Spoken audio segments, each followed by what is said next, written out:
Hey, groupers. Pastor Marshall, hope that you are excited to study this passage in Acts chapter 3, Peter and John healing the lame man as he sat outside the gate. Well, I was transparent this past weekend about some moments in my own cycling life that my pride got the best of me. How about you? When was a moment when you were less than honest and took some credit that wasn't entirely yours to take? Tell some stories. Get talking first. Let's just call that breaking the ice. And then afterwards, we'll pick up this passage and start to talk about it. First, what do you think about Peter going to the temple? I mean, if he's now a Christ follower, isn't this a Jewish place to worship?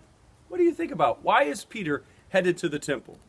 Second, the Jewish people, they had 3 specific set times of prayer. What do you think about the church having set times of prayer? What would be the benefits if every day at the same time we were, I'm going to use the word required, to pray because we're Christians? What would be the benefit of that?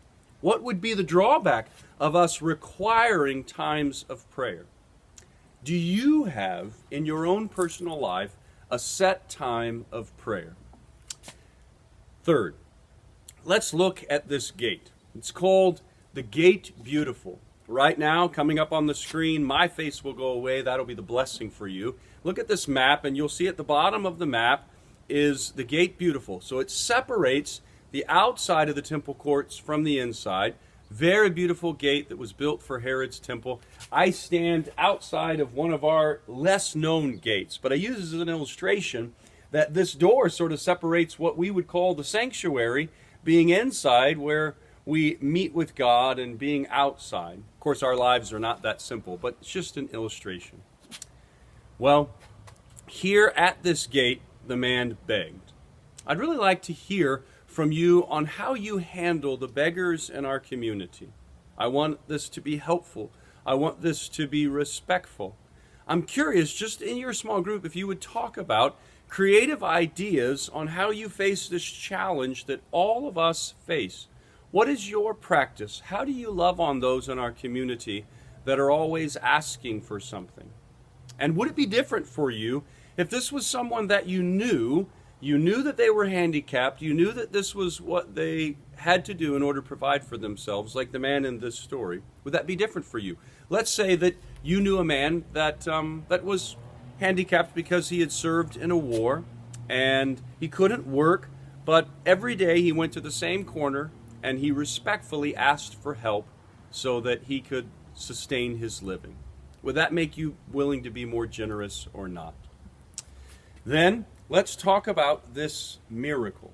How do you imagine this unfolded? I mean, we can read what Luke wrote, but this is crazy. I know small group leaders are not going to like me for this, but could you get 3 volunteers to try to act this out? Let's have someone play Peter. Let's have someone play John. And let's have someone play this man. Now, these could be guys or girls. I don't care. But just act this out and talk about how do you think that this happened? Well, finally, do you think that Jesus walked by this man during his ministry? If this man has been begging at this gate all of his life, and if the apostles are just following on the footsteps, the heels of Jesus' ministry, then it seems safe to me that we can assume that that Jesus did walk by this man. Which means for years, the power was there to heal this man, but the healing didn't happen. Again, if you follow my reasoning, it seems safe to assume that Jesus knew the man would be healed on this day, at this spot, at this moment by the apostles. That reasoning means that Jesus didn't heal him face to face, so that the apostles could heal him and the church could receive the proper credit at what was the best time for the church, not for Jesus. Now, how does that make you feel?